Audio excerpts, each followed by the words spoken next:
Game now. Oh my god. Yep. What is this game? I don't really know. Shit.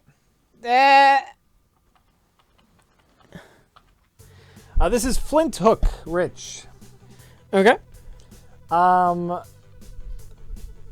Someone suggested it to me, or I saw something. It looked like a very Jack game. Look at you. You play as like a space pirate, and you have a grappling hook. And there's a ghost in a bottle that got stolen? Apparently, maybe I'm a space ghost, coast to coast. Space Ghost! Did you ever listen to the Space Ghost album?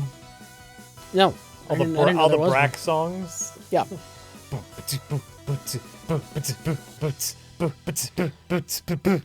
Don't touch me! Chat, I love that. What? that one person in the chat, Yeah. what exactly is wrong with pixel art games? Nothing. Nothing's wrong That with you Pixel have art to be sarcastic about us playing, a pixel art game.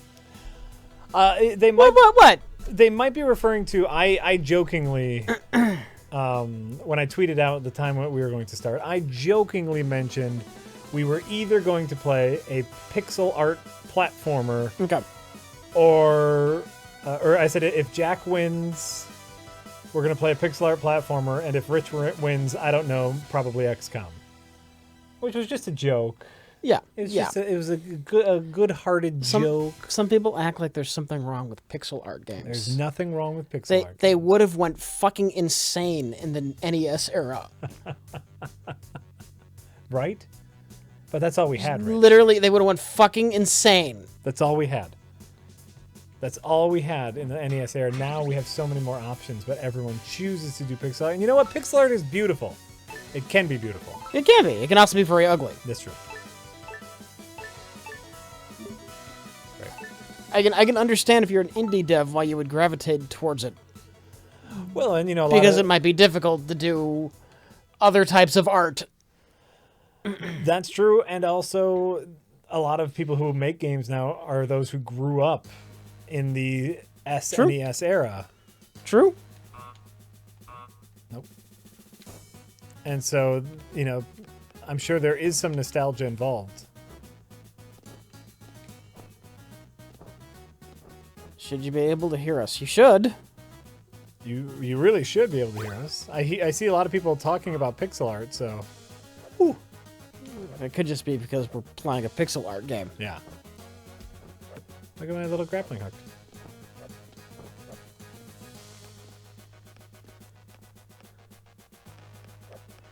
Pixel art ages better. Pixel art has aged better than early 3D.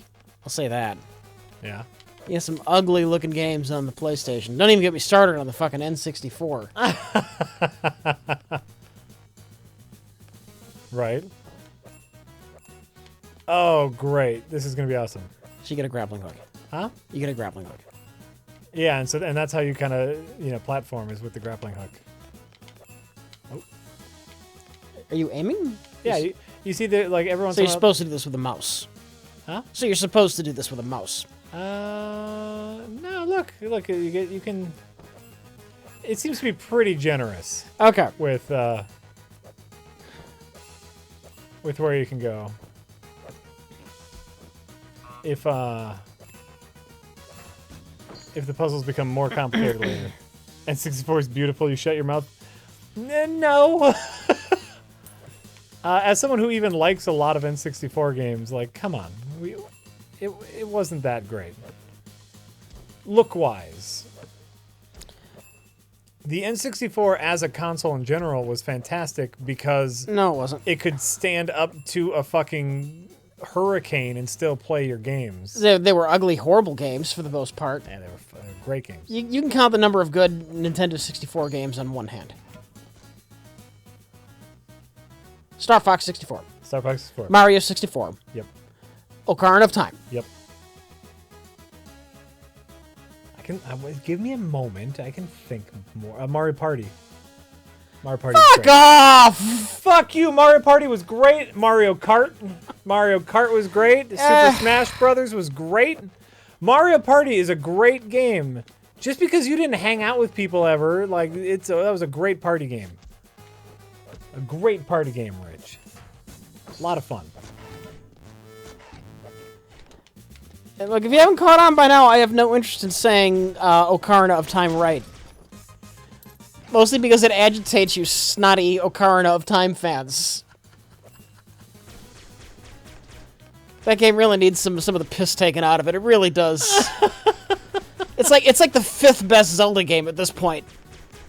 Let alone best game of all time. I mean, maybe.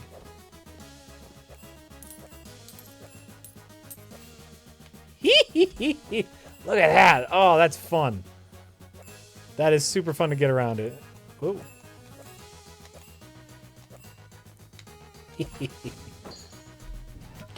Rogue Squadron? Ugh. You realize TIE Fighter came out a number of years before that game and was better in every conceivable way. Yeah, but those of us who didn't have computers that could play Rogue... That's not my damn fault. I'm just legitimately trying to think of other just even games besides the Nintendo staples. Oh wait, didn't Paper Mario come out in 64? It might have. I think the first Paper Mario did, and that was a pretty fucking great game.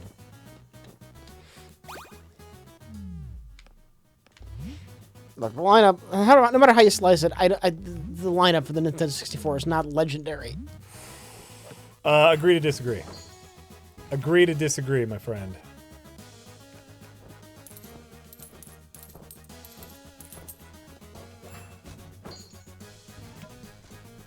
Talk about how much I love the new Star Wars trailer? It was alright. New Star Wars trailer was alright. Ain't got nothing on that Thor trailer. Fuck yeah, that Ragnarok trailer filled me with hype. I didn't even see the second one, and I'm excited about Thor Ragnarok. Right? Yeah. Like, I almost want to rewatch Thor, and those are boring movies.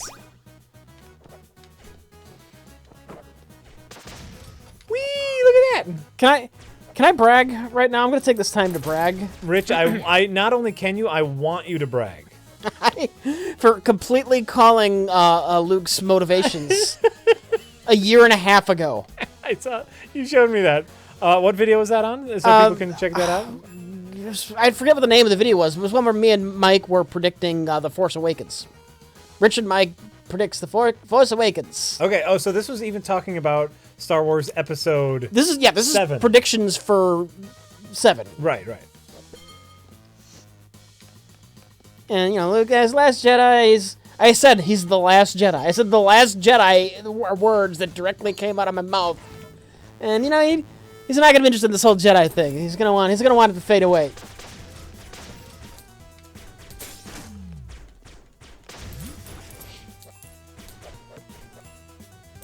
My powers were in overdrive. Rich, didn't you also predict the Planet Hulk storyline?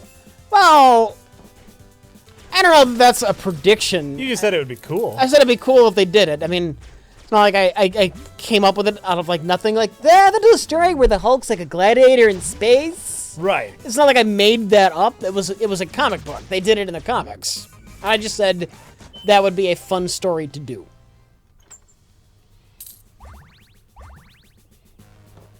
That's how you make a fun Hulk movie. Right. And I predicted it as a Hulk movie, not a Thor movie. But interestingly enough, they're going that direction. Right. You just remembered that as a fun story and happened to mention that, and they happened to be doing it. Unlike calling that Luke would be the last Jedi, or at least want to be the last Jedi. Rich, predict the Powerball numbers, please, right now. What do they go up to? What does Powerball go up to? Chat, tell me what Powerball goes up to. And 7 number. It's like 6 and then the final one, or is it 5 and then the Powerball? I don't play Powerball. I have no idea. I'm totally willing to do this. But I need an accurate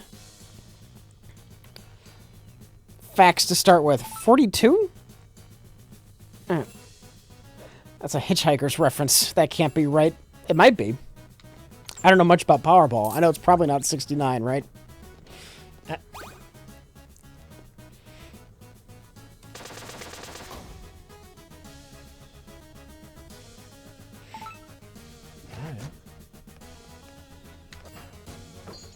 right, 6 numbers. Did you see the spaceship?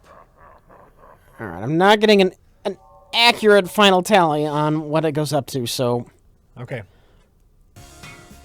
let's say it's 60. I'll say the highest is 6. I don't really know what they go up to. You can't do this without the full information, Rich. A lot of people saying it's actually 69, so I'll go with 69.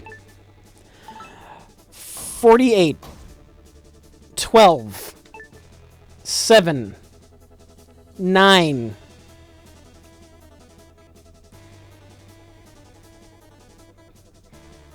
49, 17. That's 6? Okay. There you go.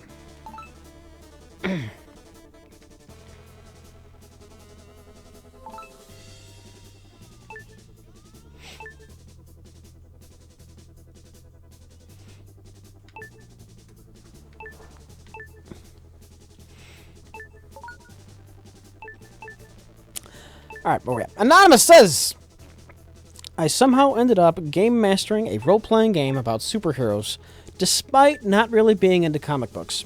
Any street level, or at least not crazy space stuff, comic books you can recommend? It's like, are we talking any era? You just got back into comic books? Well, I don't know if they're just, it could be they're just looking for reference material. They're being a dungeon master for a superhero role-playing game. And they want to know if we can recommend anything. Oh. And the question is, has being a game master caused you to be interested in comic books? You just want to know what is out now that you want to read? Or are you just looking for older classic examples for reference for your game? I'd assume older classic references for references. I've always loved me some 80s Spider-Man. Mm-hmm, that's fine.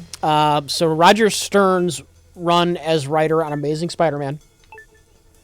You got, for street level, Frank Miller's Daredevil.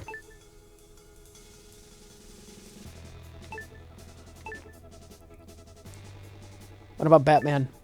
Who was a good Batman run? I didn't read much Batman, I'm sorry.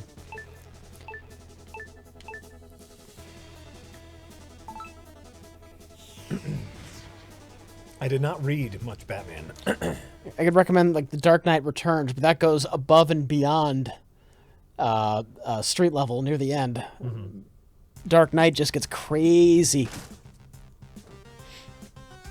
Someone in the chat's recommending Watchmen. You know what?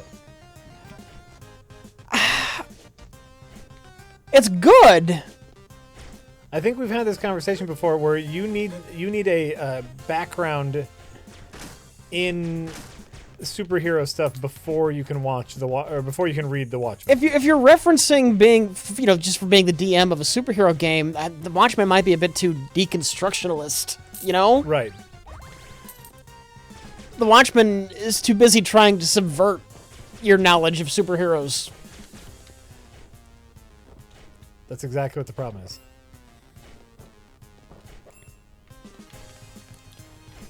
Garth Ennis's run on The Punisher. That was some fun stuff, yes. Guys, we're going basic here. Basic. What's wrong with this run on The Punisher? How's that not basic? Oh, you know what? Oh, I'm thinking more. What did you have me? Preacher? Read? Born? Oh, yeah. That's what I was thinking. Where it's like, yeah, it's kind of basic, but not really superhero-y. Well, there's two wildly different tones when it comes to Garth Ennis and The Punisher. Okay. When he first started doing The Punisher, it was dark comedy. It was very whimsical, though. It was humorous. Oh, yeah. And then the second half of his run, he started doing Punisher Max. It was stuff like Bourne, where it was very dark and serious. Ah. So same writer, but two wildly different feels. Interesting. Yeah. That's very interesting. But like his earlier stuff on The Punisher, like he had like The Punisher in a zoo and he killed somebody with a polar bear. What? I think you just punched the polar bear and had it attack someone else. It was something like that. Sure. Oh, that's great.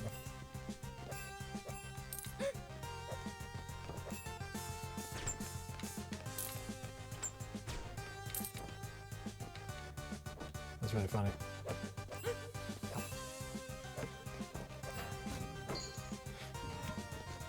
I think you're getting it backwards, Rich? In what way? Garth Ennis's dark humor stuff was the stuff he did with Steve Dillon. That was before he was doing the Punisher Max.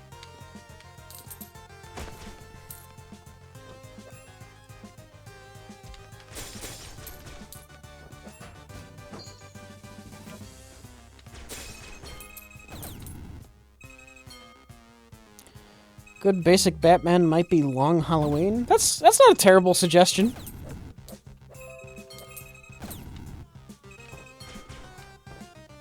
Long Halloween? Yeah. Okay. I'm very fond of Year One. I mean, yeah. For a more down-to-earth take on Batman. Uh-huh. Batman Year One, that is. Just in case that wasn't obvious.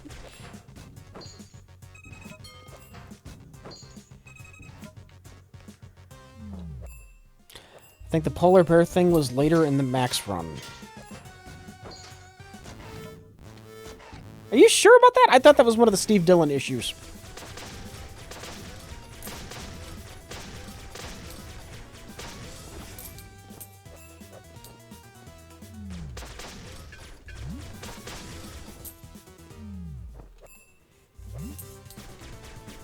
Year One is so short? Yeah, but it's good. Remember, this person is just looking for a primer. He's just looking for, like, some basic superhero stuff. We're not... But street level heroes in general, you got, yeah, Punisher's not bad. Definitely Daredevil and Spider-Man, and... Well, sometimes Batman can be a bit global and insane. Yeah, it depends on which Batman you're right. Right. That's a lot of ifs. Like, sometimes he's beating up Superman. Look, he just outwitted Darkseid on Apocalypse. You know what? Check out, just because I've been reading it and enjoying it, it's not traditional street level, but I've been really enjoying the uniqueness of Archer and Armstrong. Yeah. You know, kind of different superheroes, different, like, and especially if you're looking into, like, a D&D style campaign, they have a lot of fantasy elements. Mm-hmm. So the new run of Archer and Armstrong is really fun. Really fun stuff. I might even recommend some of the earlier Savage Dragon stuff. When he was just a cop. You know, I didn't like that. No? No. All right. I read that. It was part of a Comixology subscription. Yeah. I read the first, like, big chunk of it, and, like, the joke just got old so fast. He's a man who loves comic books, though, and if you're looking to do some research in comic booky tropes, you could do worse That is than true. the Savage Dragon.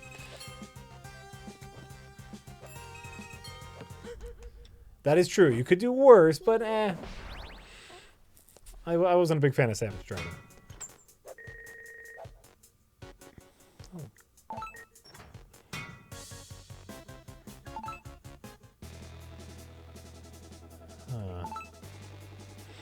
What was your favorite comic book artist or writer? That's a hard one, actually, because there's been a lot of great writers, a lot of great runs. And you know, sometimes you'll get a great artist, but the writer's really weak, and sometimes you'll get like some really interesting stories, but the art is really weak. Obviously, that first run of Bendis and Bagley for Ultimate Spider-Man, I thought was really fantastic. I'll say when it comes to Spider-Man, what's his name? J.M. Demedes? He's an overrated hack. I don't know who that is. He made a career of dramatically killing off long-standing Spider-Man supporting characters and replacing them with nobody of note. He was a fucking butcher. Oh. But hey, he's famous because he killed Kraven the Hunter. Killed Aunt May off, made my name Didn't replace it with jack shit. Books were a mess after I was done with them. But I was dramatic. I fucking hate him. Kill off Harry Osborn. Now Peter Parker has no friends in his social life. But I'm a good writer. But trying to look up names here of people.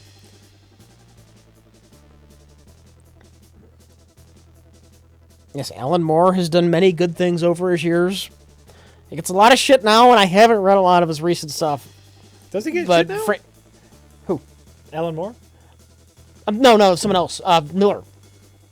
Oh, Frank Miller, yeah. There's two separate thoughts. Okay, sorry. Yeah, no, Alan Moore, great. Uh-huh. And his recent stuff, I've heard bad things. I haven't read any of it. But there's been some good Frank Miller stuff in the past. You know who I really like as an artist? Is Humberto Ramos. Oh, I love his style. God. I love his style. No. Yep. No. Yep. He did some Spider-Man. He did the first run of the Kamala Khan Miss Marvel. It's you know why? It's a little bit gummy. It's a little bit cartoony, and I love him. Humberto Ramos. I love his style. I'm a super fan. Brian K. Vaughan? Look, the only thing I've really read of Brian K. Vaughan's was Why the Last Man, and much like Stephen King, great premise. No fucking clue how to end it, though. Oh.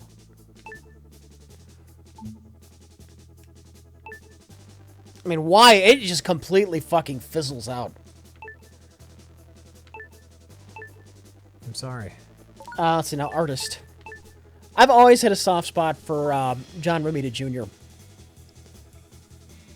Probably my favorite Spider-Man artist. Oh, and you know, all I have is bad thoughts of him from doing X-Men. Yeah. He sucked in X-Men. Junior sucked. He sucked and his dad, John Romita, was a fine X-Men artist. And Junior fucking sucked. Senior's classic. Senior's classic. The definitive Spider-Man is Senior. I hate his Peter Parker, though. His Peter Parker looks like such a... His Peter Parker looks like a fucking Leave It to Beaver reject. Oh, yeah? He just sucks out all of your, like, angsty depth that Steve Ditko give it. Like, Steve Ditko's Peter Parker looked like he was on the verge of breaking under the pressure. And Senior's Peter Parker was just, I'm your happy, good, lucky friend, Peter Parker. You're a great Spider-Man, though. Oh, great Spider-Man. Great Spider-Man. Great Spider-Man. I can be with you there. And even, like I said, even Romita Jr., he was fine for Spider-Man. Loved him on Spider-Man, man. But his X-Men run he had a damn fine Punisher run, too. Oh, yeah? Yeah. Punisher Warzone. Oh, I know. I think I know that book. I know that, but I've heard of that book before.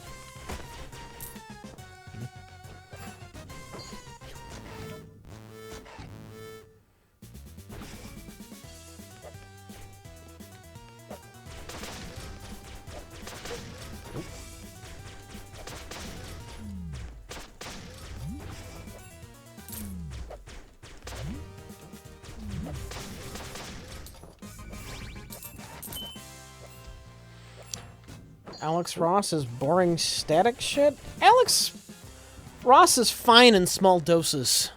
He's a great cover artist. I love He's a great cover artist. But yeah, I mean, yeah, his shit can get old if you read it. But he's, you know what?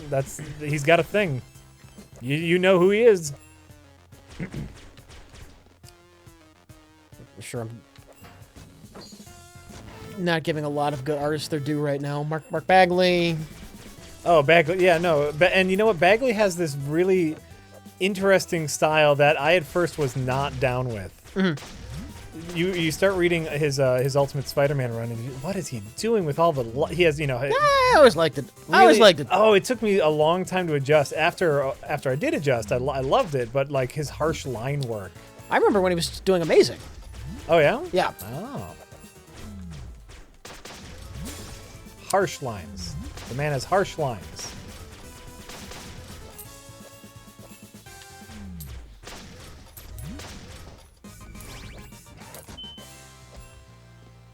Harsh lines. But oh right, and it's such it's such a big question, like comic book artists that you like. There's so many that you like and whose names you don't know and can't remember. That's why I needed to look up Humberto's, because I love his art. I like art. You know what I like, Rich? Art with a little personality. Yeah. Art where you go, I know who drew that. Like, you know what? I can be fine with just some good, solid freaking comic book art too. Dave Gibbons. Who's he did? I believe he worked with Alan Moore on The Watchmen. Oh, okay, sure. That's just some good, solid, clean comic art. Yeah, that's fine. Like I said, I enjoy a little personality. Sometimes the personality can be just too much. Yeah. You know who had a lot of personality? Who? Rob Liefeld. Oh, shut up. No, yeah, you be He quiet. had a lot of personality. No, he did not. He had a lot of being a hack. That's what he had a lot of. Frank Quietly. Huh? Frank Quietly. Frank Quietly. Superman All-Stars? Yeah. All-Star Superman, not Superman All-Stars. Yeah, All-Star Superman. That was good. That's some beautiful work. That's some beautiful artwork. Yeah, I can be with you there. I can be with you there. Frank Cho? Is that his name? What'd you do? A number of things.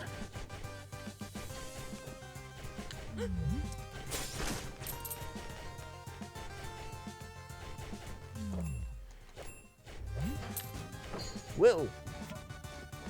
There's a lot of good artists out there. Shouldn't we just be happy that there's so many good artists out there? Yes, the answer is yes. Yes, we should be.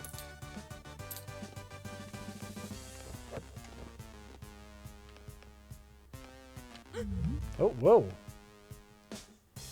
What? Oh, right. I can wall jump. Of course you can wall jump.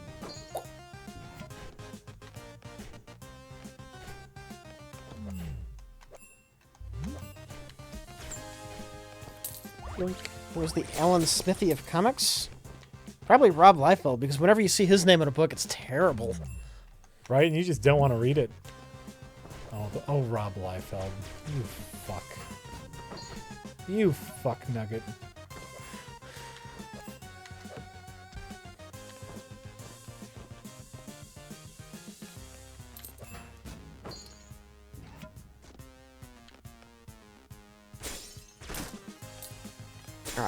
Oh, what? Nah, I'm getting ready to move on. Okay.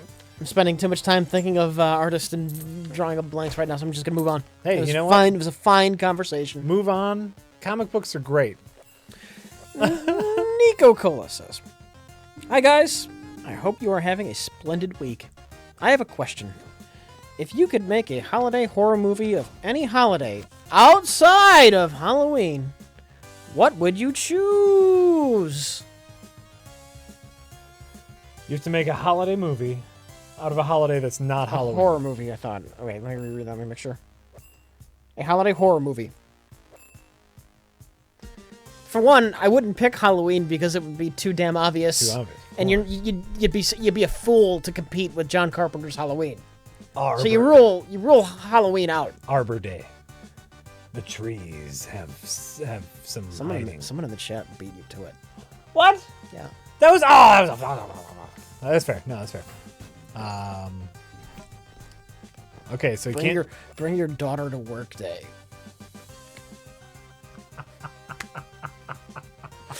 And like the work is like really creepy, and maybe you hint that like some sacrifices are going on behind the scenes because the company's a cult. All right. Bring your daughter to work day. Bring your daughter to work day.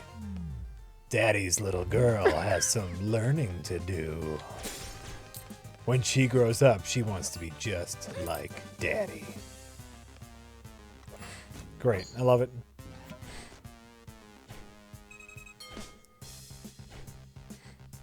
All right. Anonymous says, "Hey, Rich, have you played the Civilization games? What do you think of that? If not, I think they would be in your wheelhouse in particular.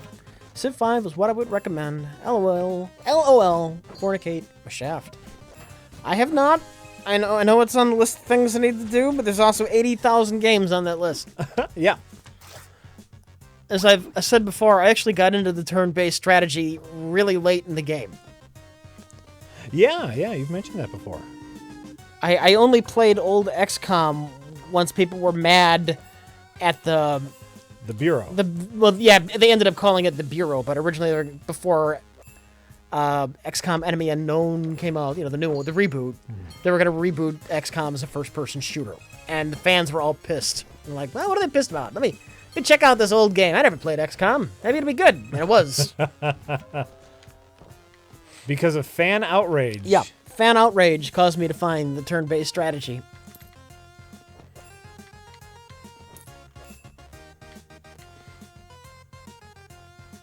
Though that and Master of Orion. I played Master of Orion just a little bit before that, too. So Master of Orion helped. Oh, okay. But I certainly didn't play either of them new.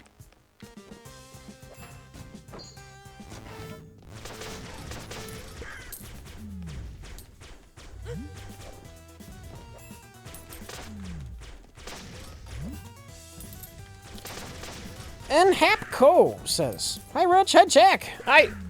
I'm a photographer and just learned pictures move. What? Why does the camera I'm renting have an interlaced mode, and why hate on rolling shutter when everybody plays in progressive?" These are Jack questions more than Rich questions.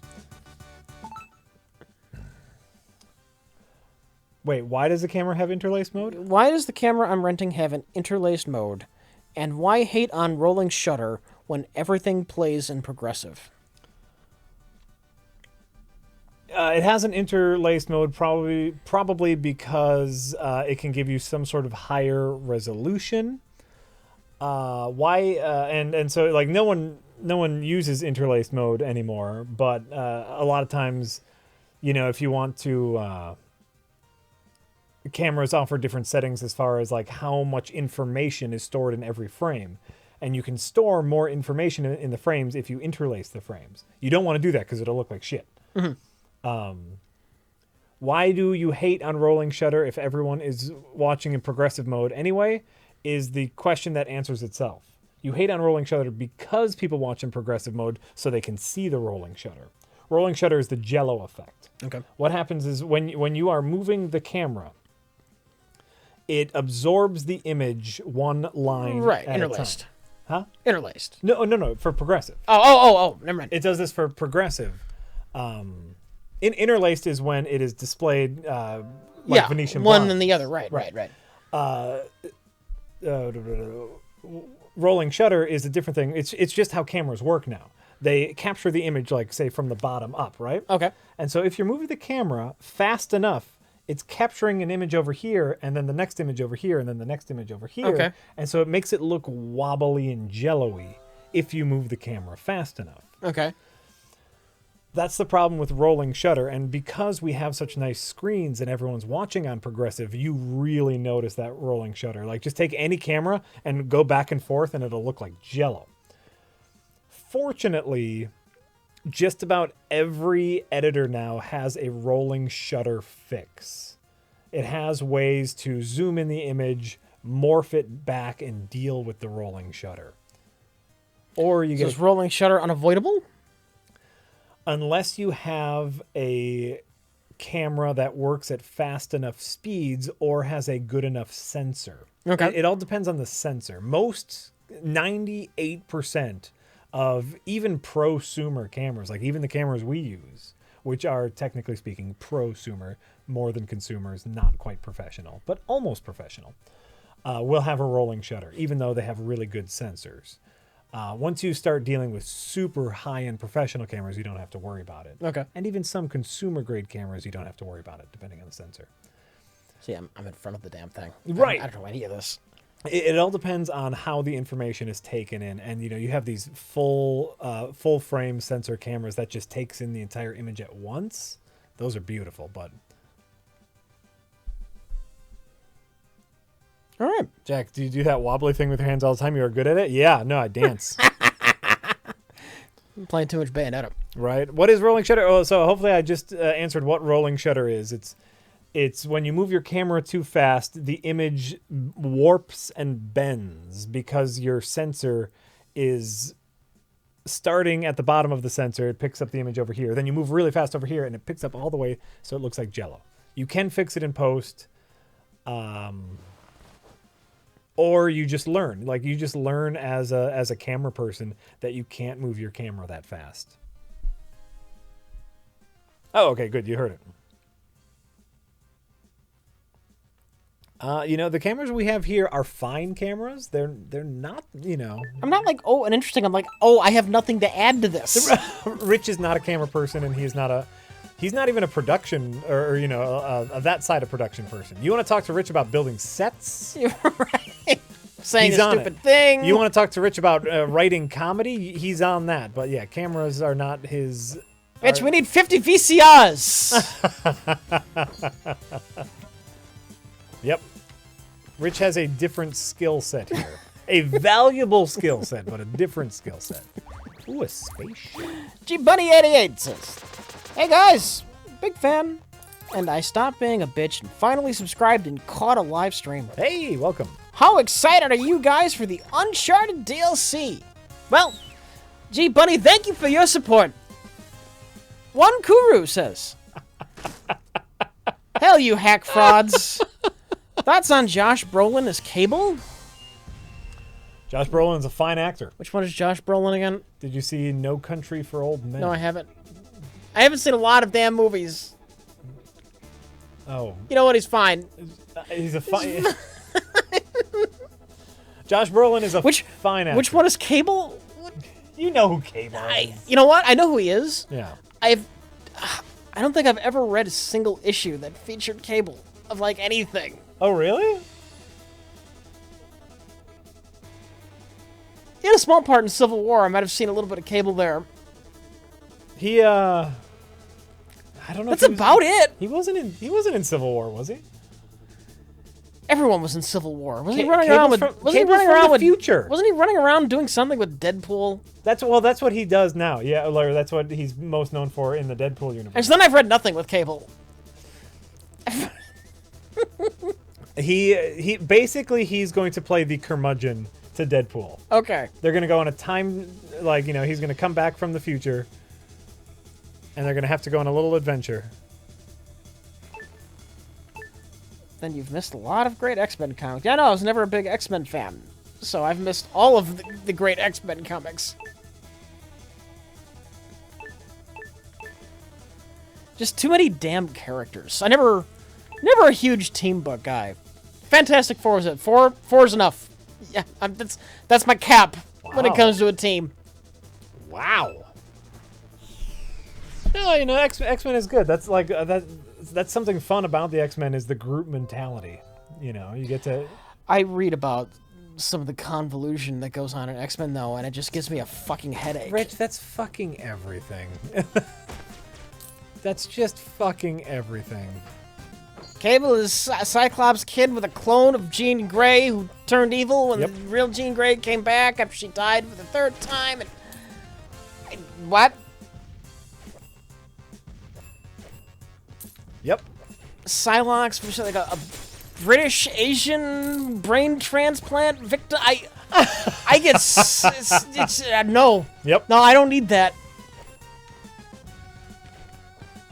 First of all, I'm surprised you knew that much about Psylocke. My brain is like a Katamari.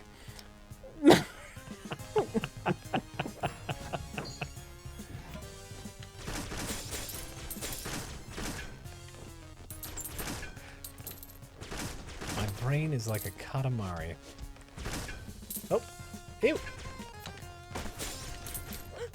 Fuck you. Rewind Shock says, what's your favorite weapon, ship, and race in FTL? Rich, did you hear the song somebody made with your voice? Fuck my vocal stylings. Oh, that's right. I was supposed to show you that. Okay, I'll check this out later. I don't think now's a great time. I was supposed to show Rich that, and I didn't. Favorite ship in FTL? I've always had good luck with the Federation cruiser. It's got a decent starting crew. Okay. Rockman, a Mantis, NG, and human, but they're fine for pilots because you don't have to have them do anything else. It just flies the damn ship. Right. I had a lot of fun once with which version of the Mantis ship? There's one version of the Mantis ship that's got a 4-person teleporter. What? Here's my favorite fucking run of FTL, right? I started with that Mantis ship. It starts off four fucking slot teleporters. So you can beam 4 people over to the enemy ship. Uh-huh. I found like 4 other Mantis crew members in like the first couple zones. Nice. I fully upgraded my teleporter jack. I was running around ships with 8 Mantis men. Shut up. I beamed 1 over, and because they were kicking so much ass, I just beamed more over. I fucking dominated everything, Jack. Nice. AI ships, because my teleporter would beam them out fast enough, and Mantis, they destroy fast. Yeah. So I'd beam them over, and they would destroy that component before suffocating, and then I'd just beam them back. I was taking out fucking AI ships with just Mantis boarding at a teleporter. That's great. So that was some fun stuff. And I guess for that reason, Mantis is probably my favorite race in FTL. Fucking 8 Mantis. And an NG pilot. I had an NG. Oh, yeah, of course. Yeah. Do something. Fly the ship or whatever. We're going to go be super badass. That entire fucking run was just on autopilot. It's just great. Beam them over, destroy everything. Oh, it's great. They didn't give a shit if they were in their med bay. They were killing them faster than they could heal. Of course. Oh, it was glorious. Bum. Keep forgetting about bums.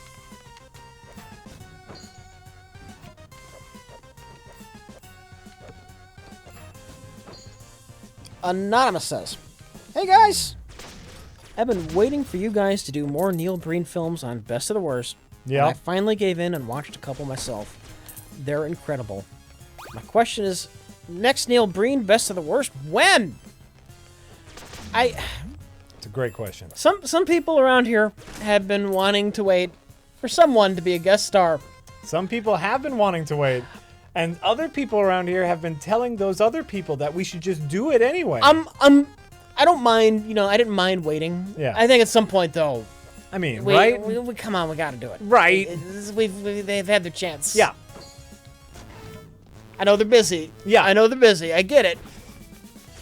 No, so, and it's obviously, it's not my call when we do what, but if it, I think that we should watch more Neil Breen.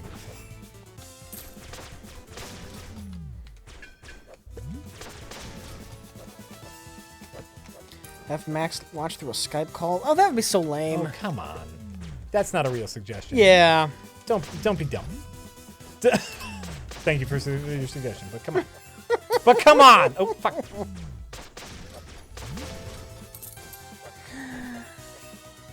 Annie Gamore says, "Hail Satan!"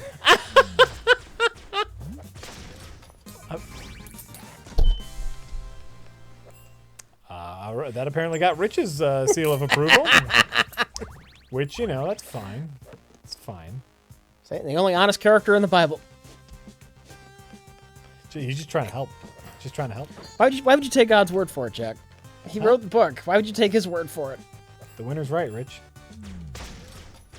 Ain't nobody won nothing yet. Huh? Ain't nobody won nothing yet. I don't recall no Armageddon.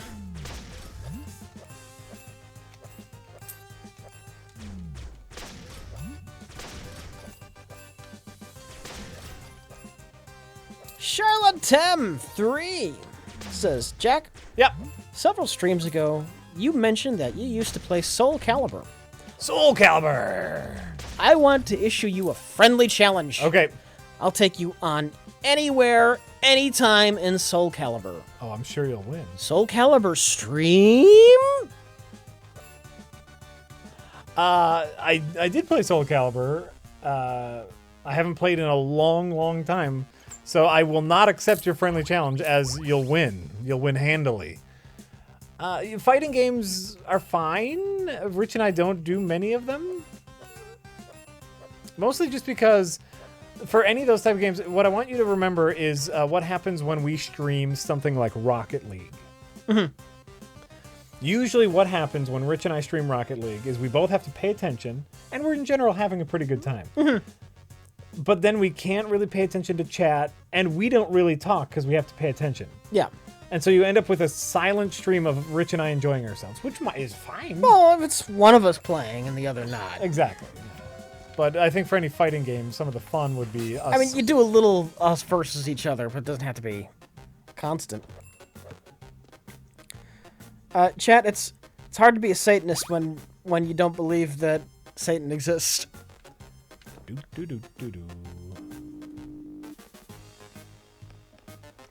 Jim Doc says, "Hey guys, Hi.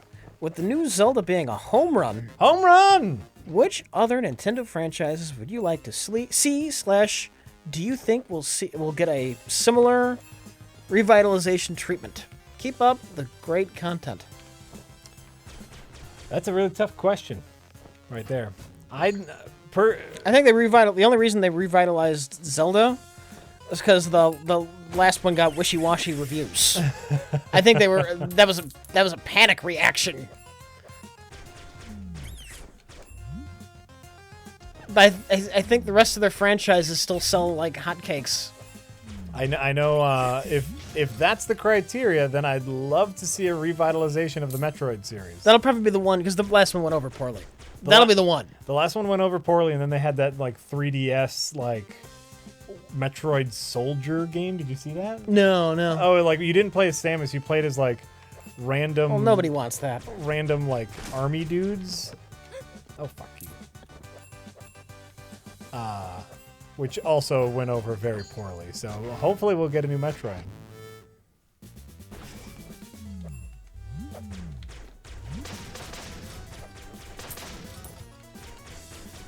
Shit.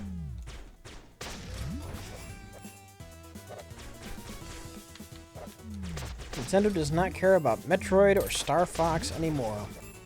If that's true, they're stupid. Nintendo is a business, and they care about the things that will give them money. Like any business, that's what Nintendo cares about. If they think that that's what it will take to sell Switches or get people to buy their shit, they will care about it. Nintendo likes money, like any business. I haven't played it, but it sounds like the problem with the last Star Fox was they were pressured to use that system's shitty fucking gimmick. You gotta use the Wiimote, do the gyros. I don't think a Star Fox came out on the Wii. Wii U. Wii U, yeah. Yeah. They use you had to use the other screen to aim while you're looking at you had to use like both really? screens at once. It was like some really weird shit. Oh. Everyone talked about how awkward and horrible the control scheme was in a fucking Star Fox game. Terrible. Which is the last thing you should say about a Star Fox game. Well, like this will tell you all you need to know is I didn't play it, so like I didn't know. I just didn't play the fucking game.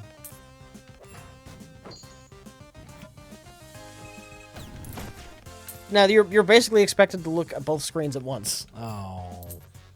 Well, that sounds bad. That sounds like a bad idea.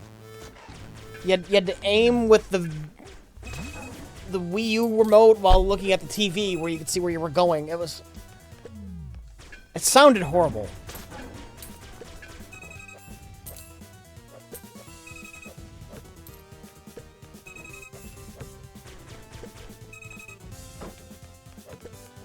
Yes, there's a Star Fox Wii U game.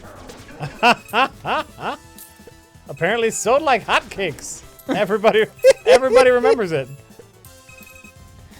Rich, any plans for VR? Yeah, wait till it's not shit. Boom! Sick burn! What was it? Wait till they can tackle the seemingly insurmountable issues. So here's the most recent bad news for VR.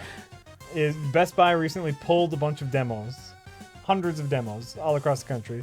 Mark Zuckerberg was recently interviewed, and Facebook bought the Oculus. Right.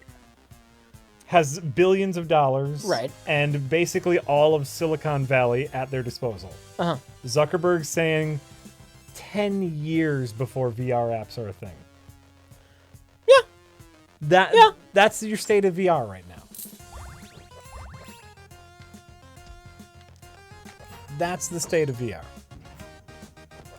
I'm not saying Zuckerberg's word is bond.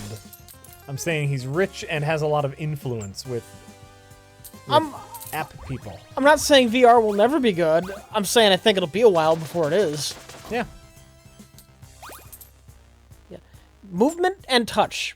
Those are issues. Movement, I think, is most important. Big one. Yeah. Like, you're never going to have a sword fight in VR. That's like, oh, you can have sword. No, because there's nothing for your sword to hit. Right. You'll go right through it because there's nothing there for you to hit. Right. I saw an interesting experiment. Someone was, kind of put a glove on a person in a VR, and it gave them a slight shock. And in the VR helmet, there was a wall full of electricity, and so they put their hand on it and give them a little shock. Yeah. And it's them trying to figure out how to make it feel like you're touching stuff. You ever gone to a batting cage? Yeah. You got that satisfying bing, thwack, thwack. Yep. You don't get that in VR. You're just gonna be like every swing's gonna feel like a whiff, even though you might see the ball flying away. Yep. Even though it might rumble. Even though your controllers might rumble, it's not gonna feel right.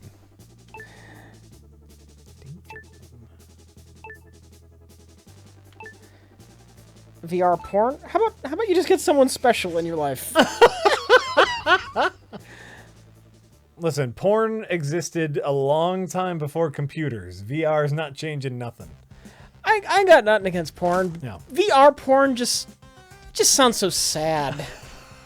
Doesn't it? Listen, no sadder than any porn, and I'm not saying porn is sad. I'm just saying, no. Listen, if the internet was wiped out, people would go back to reading erotic novels. People will go back to cave drawings of sexy people. VR ain't no game changer.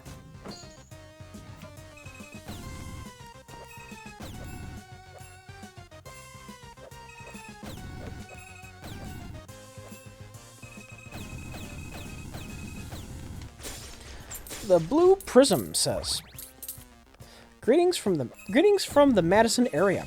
Hi. I am a huge fan, and you guys always improve my day. I'm watching all your old streams to catch up. Let me know if you guys ever need help with the studio. I'm not far. Madison's pretty far. Pretty far. An hour. Is it only an hour? That was closer to 2. No. It's on the other end of the damn state. It's in the middle of the state. It's in the middle? Yeah. I thought it was... Okay. It's a, if you hit a little traffic, it might be an hour and 20 minutes, but it's only an hour away. There you go. Remember the speed limit? Still no. Oh, no, oh yeah, no, I mean, thank you for the offer. We appreciate the offer, but Thank no. you, but... No, Madison's a nice, easy drive. Oh, fuck you.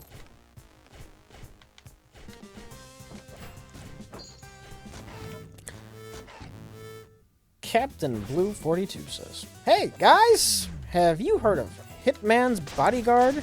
The Hitman's Bodyguard? Yeah, oh yeah, I saw that. Ryan Reynolds and Samuel L. Jackson. Yep, that's exactly what the next thing they said. It's a new action comedy starring Ryan Reynolds and Samuel L. Jackson. Yep. It looks good, and they used that one song from The Bodyguard for the trailer. This is the first I've heard of it. Oh, yeah? Yeah. Yeah, it basically looks like all it is one big joke of the bodyguard, making fun of the Bodyguard or Bodyguard movies. So it's about 20 years out of date? Yes. When did the Bodyguard frickin' come out? Was that 89 or 98 or something? I honestly don't remember. So Samuel L. Jackson is a hitman, and Ryan Reynolds is a professional executive bodyguard. So they have opposite careers. And then he is hired to keep Ryan Reynolds is hired to keep Samuel L. Jackson alive. To do a hit, apparently, or something. I don't know the premise, but it just looks like it's going to be goofy. It's Ryan Reynolds and Samuel L. Jackson. It'll be fine. Looks like a fine movie.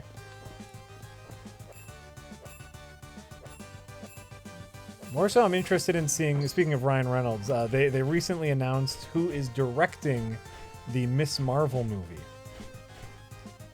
And it's a director of a Ryan Reynolds movie called Mississippi Grind. They're going with Kamala or Carol Danvers? Oh, sorry, not Miss Marvel, Captain Marvel. Oh, okay. Sorry, yes. I misspoke. They're making a Captain Marvel movie. So Carol Danvers. Danvers, or because there's been other Captain Marvels. Yeah, the Carol Danvers Captain Marvel. I think Alison Brie is playing Captain Marvel. Mm-hmm. And the director of a movie called Mississippi Grind, which is Ryan Reynolds is like befriends a gambling addict. Supposed to be very good. I've never seen it, but looks interesting. Looks interesting. How much is the new Blade Runner gonna suck? Look, just because I think the original is boring doesn't mean they can't do something good with that material. Right? It's there. We don't know anything about the new Blade Runner movie. It could suck. It could be good. We don't know nothing, man. We don't know nothing. Who will be gone? It's Zing. Ocean. How weird does Captain Marvel sound to people who aren't Marvel fans? They probably just sound so horribly generic. They named a superhero after the company? Right? Well, and like for anyone who's just like a general fan of the Marvel movies, they're like, so wait, she's a space pirate? Wait, does she have superpowers? Is she like? I think a lot of people are going to go into this thinking that she's just going to be like another Star-Lord, like like oh okay, another space. What? It's a character that exists to fuck with DC. Captain Marvel? Shazam. Was called once upon a time Captain Marvel. Then, through whatever reason, that name fell into public domain, or they lost the copyright on it, so Marvel snatched it up. I don't know that for a fact, but I will bet you that is the reason Marvel has a Captain Marvel. Oh God, yeah. And that's the reason they always will have one. Oh yeah. Listen, if you run Marvel Comics, you need to have a character with Marvel in the name. It's the reason Spider-Girl exists. Oh yeah? Oh yeah, they don't want DC having a Spider-Girl because they do Spider-Man. So we need a character called Spider-Girl. Here's a Spider-Woman, here's a Spider-Girl, we got those. And then they fucked with DC a little bit. Wonder Man. We got a Wonder Man. Is that copyright? No, we're going to have a character called Wonder Man. And if you don't know, there is a Marvel character called Wonder Man. Who has nothing to do with the DC character Wonder Woman. He's not like the Lost You're Prince of Amazonia, just to like rub salt in the wound. We can get that name. Let's do it. You know, I'll be honest with you. It didn't click with me that was a dig at Wonder Woman for a while. I was just like, well, Wonder Man, yeah. Nope. And he's lame. Yes, but they get to have that name, which is what's important.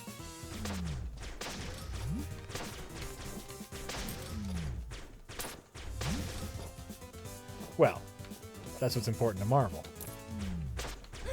Fuck you.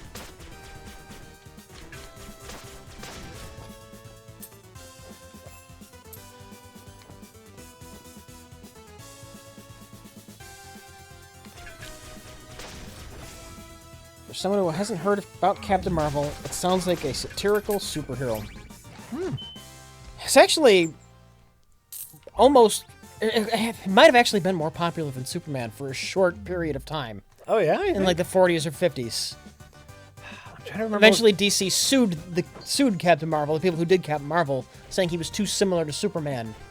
And they won. I believe they actually ended up winning the lawsuit. Oh, really? Yeah. Oh, interesting. I mean, I barely know anything about Carol Danvers. The most I know about Carol Danvers is that's where Rogue got her powers. Right, You right. know, I know nothing about her. I tried picking up her story after Kamala Khan came out. I was like, oh, I wonder like what the old Miss Marvel's doing right now, and I just could not figure it out. She's in space. She's super strong. She can fly. I know nothing about. No, it couldn't be more popular than Superman. Look it up. Look it up. They sued him because Captain Marvel was pretty popular in the day. Yeah. If you don't know, the Captain Marvel I'm talking about is now known as Shazam.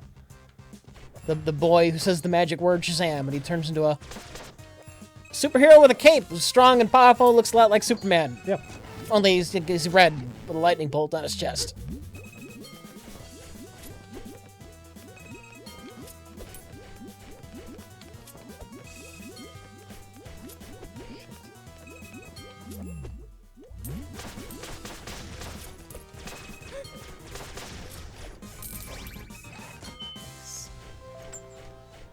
Shazam's an interesting character. I like the idea behind Shazam. I'm down. I'm down with the idea of just like a kid. Like that's just classic wish fulfillment power fantasy. Yeah. Like a little kid who can turn into a big superhero. Classic. Then you have Spider-Man, who is a power nightmare. Who's a what? Power nightmare. Right. I get all these powers, and oh my god, my life is terrible, and there's so much responsibility. Oh my god, people are trying to kill me, and my Aunt May's dying. I need to get her medicine. Oh god, having responsibility is terrible. Jesus Christ, I need to save the city, but I also can't afford my grandma's medicine. Incidentally, this is why I love Spider-Man. Of course, he's great. He's great. Is Shazam a lame? No, isn't Shazam the wizard? Yes, Maybe? wait. Well, they couldn't call him Captain Marvel after Marvel snatched up the name. They had to call him something else. Isn't he still Captain Marvel, but like the book is called Shazam? That could be. That might be. Well, legally, I'm not sure how that works. I just don't think they can call the book Captain Marvel. I think his name is still Captain Marvel. This is a fantastic question that I don't know the answer to. Shazam is the wizard we're getting. Kazam was the genie, right.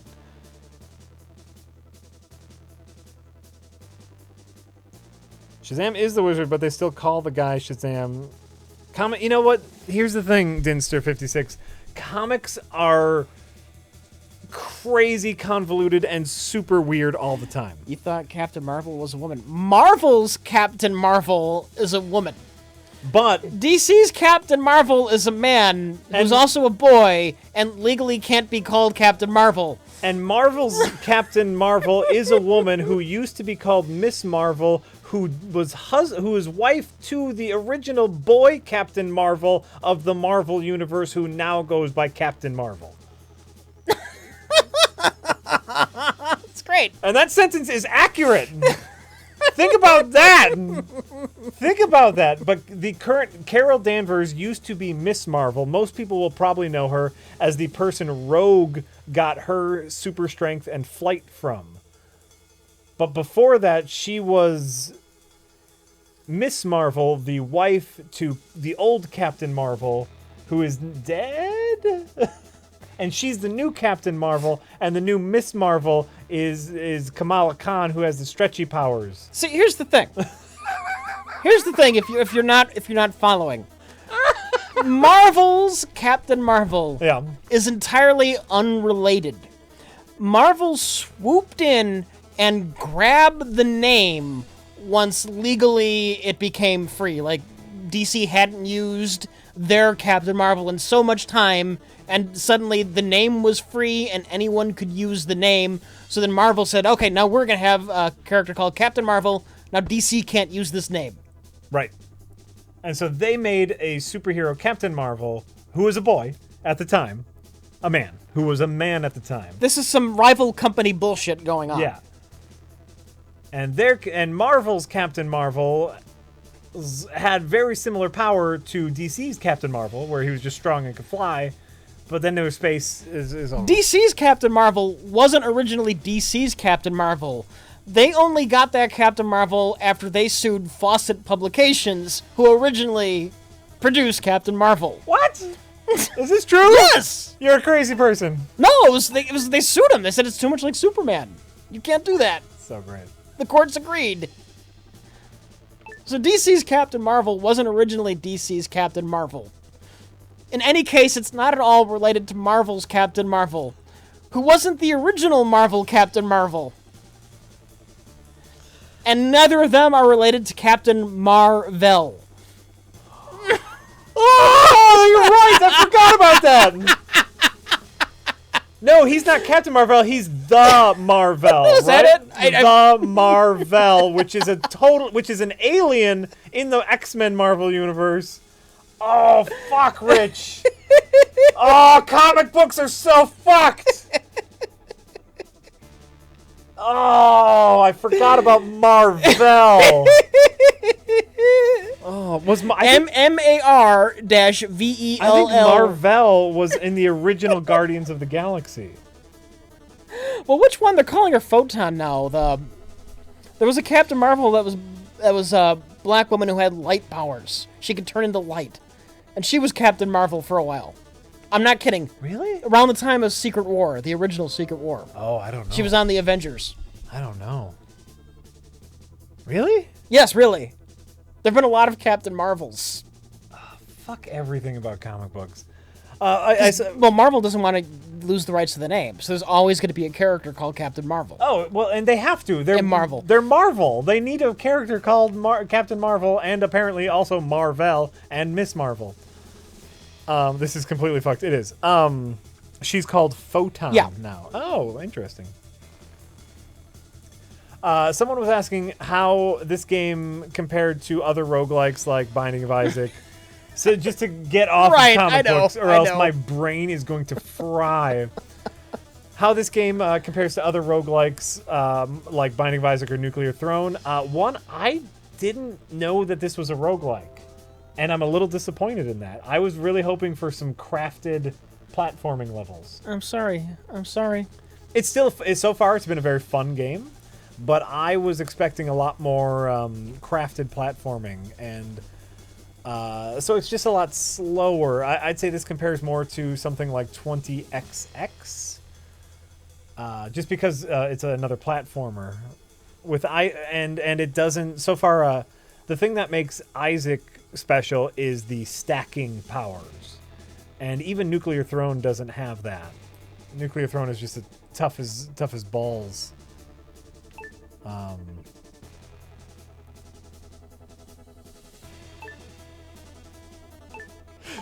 So they're all a little different. This is a fine game so far. I was expecting really crafted platforming levels, and I'm slightly disappointed that it's a roguelike because I did not know that it was a roguelike. You know, the characters that the Watchmen are based off of, they weren't, was it Fawcett or whatever they were? No, they were Charlton. Charlton Comics are the characters that DC's The Watchmen are based off of. Oh. I don't know.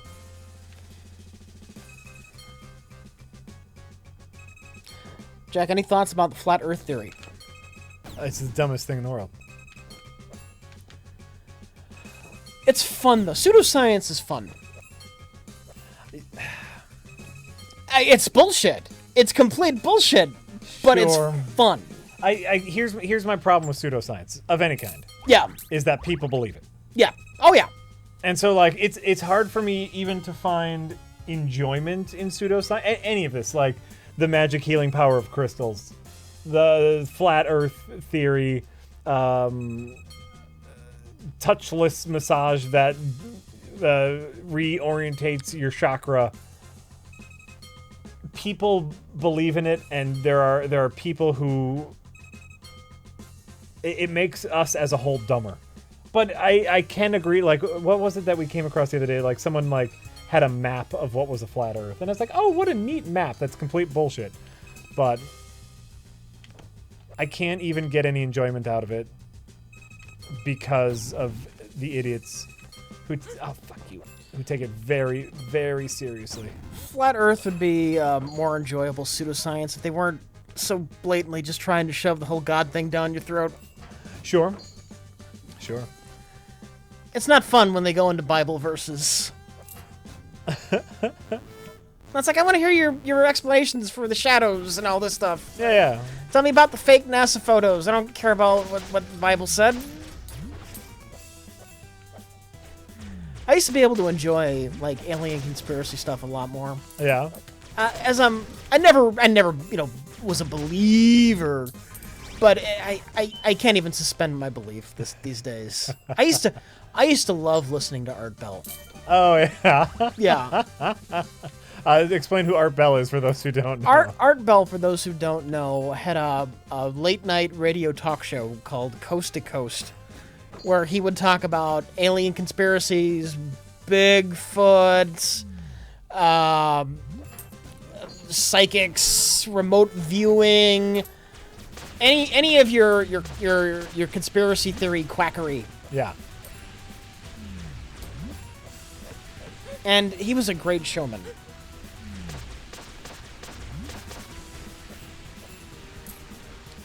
Now it's Robert Norrie's show. Yeah, and he's boring as fuck.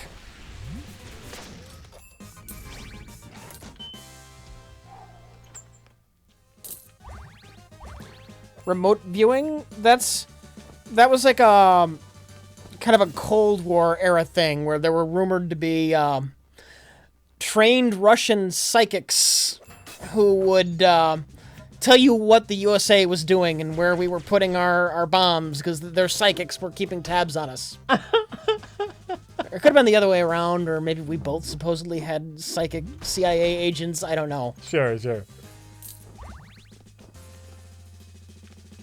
But it's like, you want to know where Vladimir Putin is? Well, let's get a remote viewer. All right. Look into your mind and tell me where Vladimir Putin is. That's awesome. He's reading something. What does the paperwork on his desk say? Sure. That's remote viewing.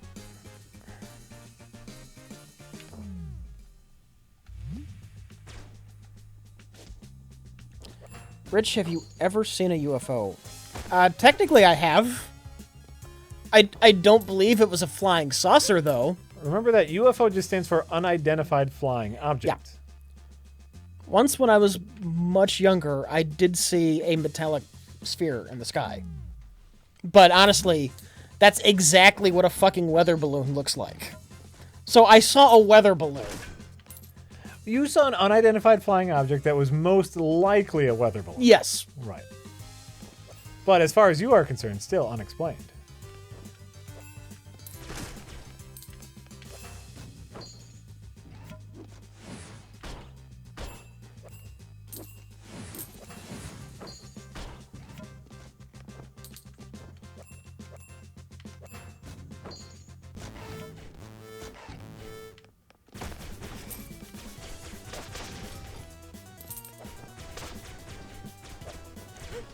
Fuck you.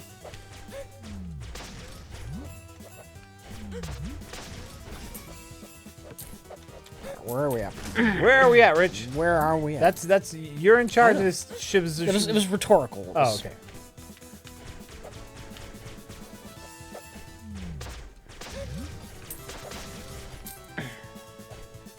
You're rhetorical.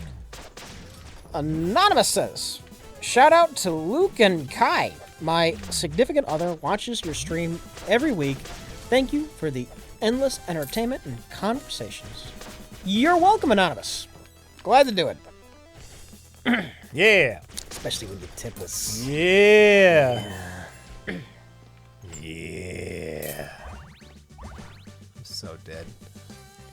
G Bunny 88 says, guys, how awesome was the Last Jedi trailer? Me personally, I cried like a man should never. How about you, Jack? Oh, I saw it, and I can't even muster up. It's hard to even muster up indifference. It was fine. it didn't tell us anything. It didn't do anything. It was literally a reminder that the movie was coming out. Trailers don't mean anything anyway. You know what? You know what had a great teaser trailer? What? An absolutely fantastic teaser trailer. The Phantom Menace. Phantom Menace. That's right. I remember it. So it doesn't really mean anything. Well, but I guess this is what I'm saying. What I'm agreeing with you, but it's like people are like, "Oh, the trailer came out," but it didn't show us what the movie is going to look like. It didn't give us any clues as to what it's about. It's going to be the dark one. It's going to be just like The Empire Strikes Back. course. They're going to do, they're going to do the exact same fucking story again As what? as the original trilogy. We had our A New Hope knockoff already. Yeah. Next is going to be the one where Rey trains with Luke, like Luke trained with Yoda. And Finn and Poe, they're going to do something else that's not entirely related until the end. Kylo Ren is, at the end of this, he's going to turn to the good side and destroy the new Emperor, like in Return of the Jedi. We're going to see the same exact 3 fucking movies by the time this is all said and done. I really hope not. They're setting up, they've already hinted that Kylo Ren has the good in him still. Right. All I can do is hope. All I can do is hope. Here's what they could do that would be interesting. Yeah. Rey has a fall at the end of this movie. A what? Rey has a fall at the end of this movie. Like she fall. turns to the dark side and kind of switches place with Kylo Ren. Oh. That'd be about all they could do to shake it up. But then they would piss off all of the people who like having a female protagonist in a Star Wars movie because you make her the villain now. Yeah, that's true. So you're not going to see that. But if you want to just do something different, that would be what you would do. And it's not even that different. Because Star Wars has been creatively bankrupt since 1983. Honestly, that's one of the I mean, you say a lot of smart and correct things. But your saying of your discussion of how limiting the Star Wars universe is, or limited it is one of the most correct things you've ever said. Not that it has to be limited, it just is limited. And I'd be so much more interested in what it sounds like they're going to do with Luke, with him kind of wanting to distance himself from the whole Jedi thing, and that they kind of hinted at. Yeah. I'd be so much more jazzed about that if I didn't know by the end of the trilogy he's going to be training a new school of Jedi. He's going to come around and like, that's not interesting. Oh yeah, no, I mean, I don't think they're gonna make it. I don't think they're gonna make it halfway to the movie before he changes his tune. Yeah, and he's back to training Jedi. Right.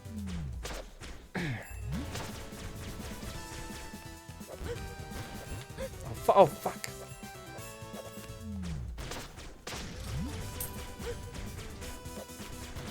I predict by the second act, Luke is ready to train more Jedi.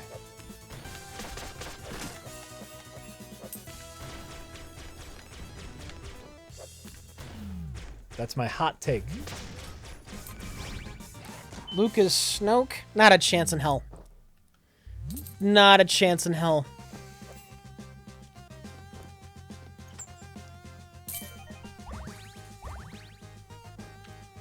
Not a chance in hell? Rich? Luke will found the Gray Path? What is that, some expanded universe garbage? They don't care about the expanded universe. That's gone.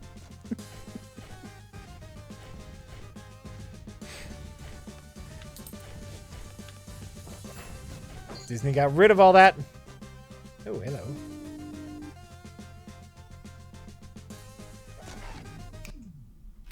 At the end of this movie, we need room for more movies about Jedis and Sith swinging lightsabers at each other. Yep. That's the most important thing. As far as Disney is concerned, yes.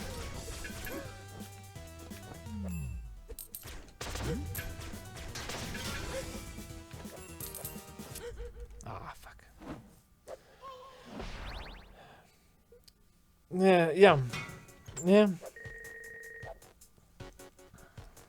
Snoke is Palpatine. Who cares? It doesn't matter. It just doesn't matter.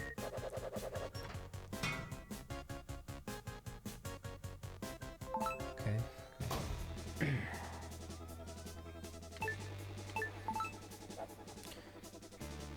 Nyrom says, have you guys ever come across a movie or game that you know you should like because all the elements are good, you like the genre, etc., but for some reason didn't? For me, it was Dishonored. Interesting you should bring that up. Oh, yeah. Might be our next prereq. Might be the one after that. I wouldn't go that far into like, I didn't like anything about it. But maybe not as much as I thought I should. Yep. I'll say that. Not as much as I thought I should. Yeah, I mean, you know, there's going to be a couple prereqs coming up. We shot 2 today. We shot 2 prereqs today. And, why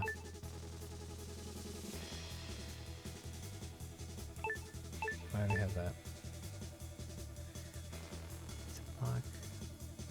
Oh, interesting.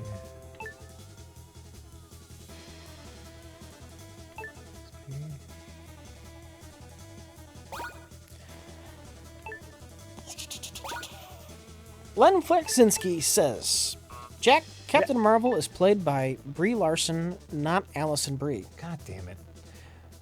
who won an Academy Award for Room. You should see Room if you haven't. That and Fury Road are my 2 favorite films of 2015. So wait, Brie Larson is Captain Marvel, not Allison Brie. Yes, that's Okay. what I'm saying. I'm sorry. I'm sorry for that confusion. Fury Road, though, huh? Fury Road's great. I did not see Room. Did you see Room? No, I haven't. Okay. It sounds depressing. It sounds absolutely... I don't need that in my fucking life. Yeah. Yeah, I did see that was good. I went to my uncle's on Easter. Okay. We watched the movie because I just don't have that much in common with a 74-year-old gay man. All right, I'm with you. So, you know, we watched Monster with, what's her name? Charlie from Fury Road. Charlize. I never know how you pronounce that. Charlize Theron. Yeah, where she plays the murderer. Yes, my uncle is gay. Oh, hold on, Rich. Were we supposed to talk about that? Oh my God, your uncle is gay. Yeah, oh my, yeah. There we go. Oh my wait. God. Or wait, are we supposed to? Is it okay to out him? I haven't said his name for one, and I got like 6 uncles, so I think it's safe. Okay, great. Settle down, people. Ooh. Yeah, like that. Great.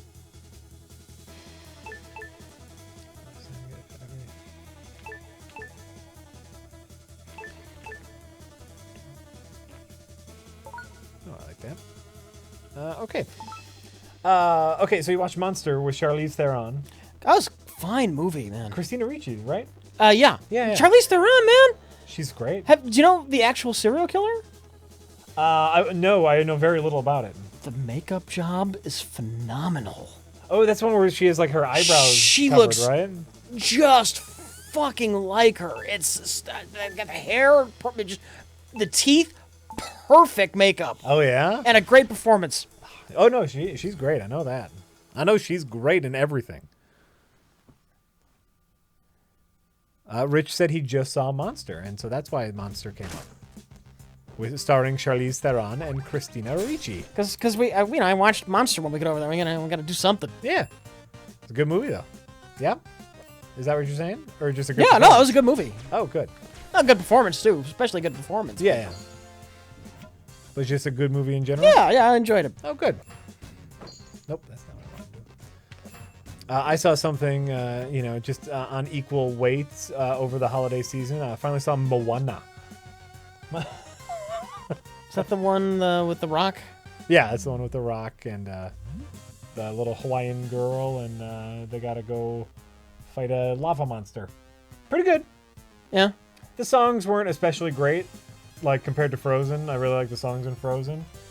But yeah, a shockingly simple story. And The Rock is fun. Because he's The Rock. And he's fun in just about everything he does. Chad, we will not be doing studio tours What? No. It's a while back where 4chan tricked some poor schmuck into coming out here. 4chan posed as us. Said we were looking for on-air talent and got some schmuck to try and find our studio for an audition. It's the cruelest fucking thing you could have done. That is a cruel joke. You know what? That is.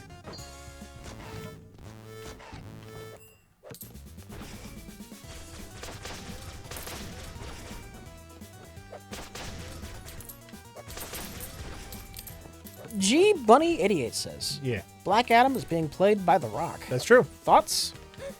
Does that mean they're going with a lighter tone in a DC movie? No. Well, maybe. More importantly, it means they're making a Black Adam movie before they make a Shazam movie. Because otherwise, it's a good choice. Because I can't see The Rock not being charismatic, and that goes against everything the DC universe stands for. You know what? This could be the savior. The Rock could be the savior of the DC universe. I'm not even kidding. No, The Rock is incredibly charismatic. But, like I said, my big issue with that is that they're doing a Black Adam movie before they do a Shazam movie. Which is just once again putting the cart before the horse, man. He should have played. He should have played Shazam.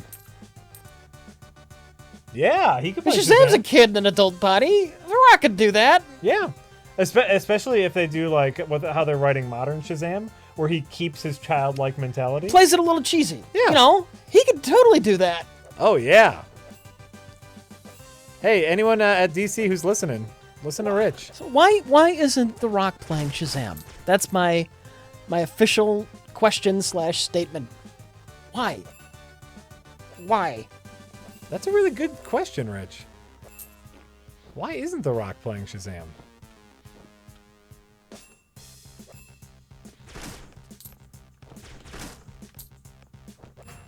Yeah, that would make perfect sense.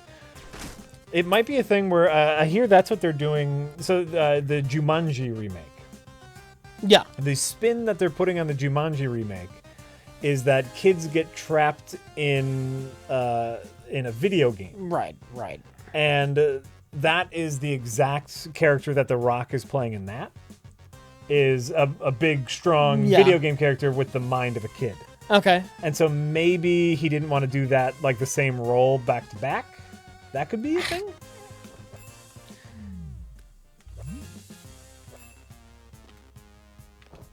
I don't know if that's the thing, but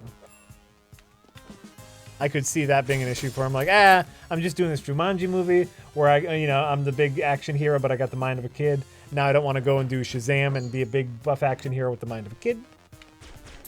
I can see that.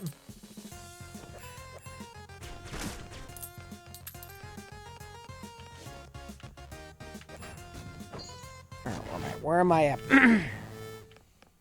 Third says, who do you prefer between cranky comic book writers? Frank Miller or Alan Moore? Alan Moore. Fuck Alan Moore. Alan Moore has done some of the best things ever in a comic book. Frank Miller can be fun. He's been fun in the past. But he's no Alan Moore. Frank Miller's got like one good idea to him. I love Year One. Yeah. I adore Year One. It's one of my favorite Batman stories. Yeah. His one good idea, like, his kind of like paring down and grittiness thing. That hardcore take on Batman is fun. Because, you know what? If Batman were a real person, he would have to be completely fucking nuts and obsessed. Mm-hmm. But Frank Miller has also done some very bad Batman. Yes. So... Great. Look, it's no contest. It's Alan Moore. Right. Agreed. Anonymous says, love from India. I don't know if I should have waited till a J stream, but have you guys ever seen a Bollywood movie? Thoughts? Maybe even on foreign films in general. What's it called? Robot? Robot, yeah. It's just called Robot, right? Here it's called Robot, yeah. Right. That's kind of an amazing film. Yeah. It's a bit long. That's all Bollywood films. Yeah. And it's got, music because it's a Bollywood film. Yep. Musical numbers. But I liked it. I like Robot. I've seen a couple older Bollywood films. In high school, I had an Indian friend whose parents immigrated over, and like they would watch Bollywood films all the time. So anytime I went over to his house, that's what they were watching. So I've seen bits and pieces. Of course, they were all in Hindi, so I had no idea what was going on. But it's all the same dance numbers and wonderful, glorious outfits. So supposedly The Rock just thought Black Adam was a more interesting character. With his backstory and all, which I'm not especially familiar with his backstory. But. If I remember correctly, Black Adam... So Shazam is like the magical protector of the realm. Yeah. And Black Adam was the old magical protector of the realm. And has become cynical and disillusioned. Is that it? I don't know. I honestly don't know anything about Black Adam. Chat will correct me in like 5 seconds, but I believe he was the old hero and he's become cynical and disillusioned and now is like power hungry, but he started as the hero. Here's a question. Yeah. Couldn't you have him play both characters? They get their powers from like the same place, right? Same magic? No, you know what? Visually, no. Because Shazam isn't a little boy with superpowers. He turns into Shazam. Yeah, but visually you couldn't do that. It would be too weird. Yeah. He was. Is that what I'm saying? Oh, am I correct in my Black Adam?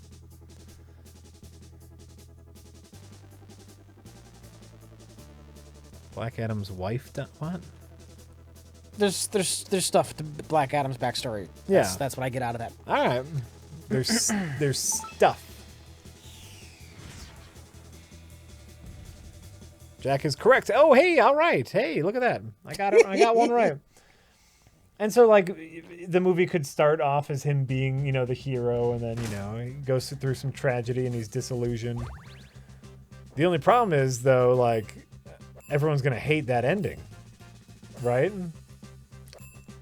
I don't know. It depends. I'm saying I want you to be general movie audience. It's only weird because you don't see Shazam first. You don't see the hero first. You're setting up the villain in his own movie before the hero. Yeah. That's super weird. It's weird. It's not necessarily the wrong move. Where I was going with the audience is going to be upset with that turn is because The Rock is a good guy and is super charismatic, and they're going to love The Rock.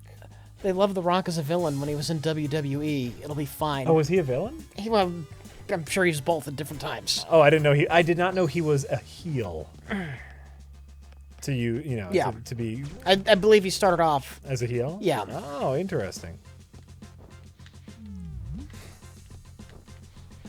He was Vince McMahon's guy.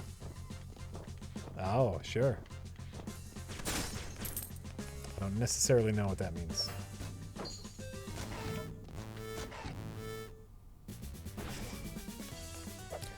Besides, most of the public have no idea who either Shazam or Black Adam are anyway. Oh, sure. No, I'm just talking about them falling in love with The Rock as a hero, and then The Rock turns evil at the end. I'm just worried about The Rock's charisma ruining DC's whole grim dark blue thing. No, shouldn't be worried about that. We should be grateful for that. That's the good part. That's the thing that might save it, Rich.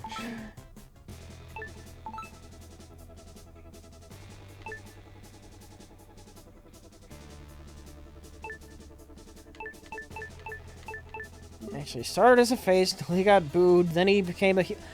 He was famous for being a heel. However you slice it. Okay. If that's when he became known? Yeah.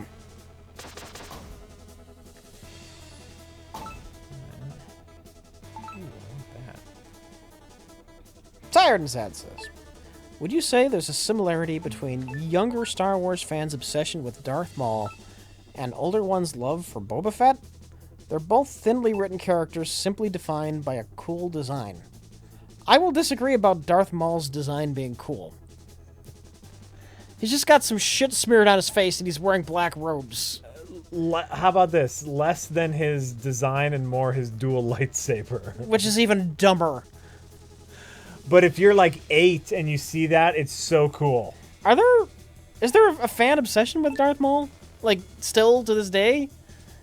Yeah. Yeah? Yeah, people like him. Huh. I want to say he just came back in Star Wars Rebels, and he had like a spider robot legs. All right. You know, Lower torso was whatever.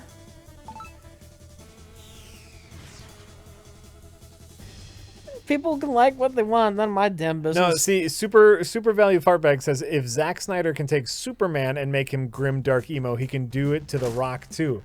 No. Zack Snyder did that to Superman. We're talking about a person here who cannot turn off his charisma, an actor. Dwayne Johnson, he can't turn that off. Snyder can do all he wants to Superman, who's a fictional character, but Dwayne The Rock Johnson, oh, he can't. He can't be not great. The unstoppable force versus the immovable object is what we have here. Maybe. That movie's gonna explode. Like, literally, an atomic explosion when they try to edit that thing together. Or we could get a beautiful Groundhog's Day out of it. An actor and a director want two different things. And Interesting, Jack. Interesting comparison. We might get magic. I mean, most likely we won't, but For those of you who don't know, Bill Murray wanted to play Groundhog's Day as straight as possible. and as dark as possible. Harold Ramis was still trying to make a comedy. Yeah. Yeah. Bill Murray, I believe, was going through a really messy divorce. Right. And was just feeling grim and wanted to play it really dark. And the end result is really beautiful. Yeah, because it's a little bit of both. Yeah. It's a little dark and it's a little comedy.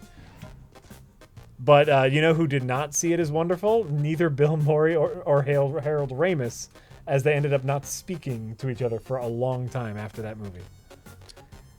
I heard people actually say one of the best things we got from the prequels was the world building, like Darth Maul and his interesting race. Point of note. Here's my point of note, and I think we've had this exact conversation before, but Rich has mentioned and is incredibly correct at how limited all the Star Wars movies are. Right? Yeah. You got Rebels, you got Empire, you got People Jedi. with swords. You got people with swords. The prequels actually tried to expand, And it failed horribly. and it failed horribly. But in just a world building sense, yes, they did. Like we learned how the Senate works. We went into cities. What midichlorians? None of it's interesting. None of it is interesting. But in a world building sense, yes.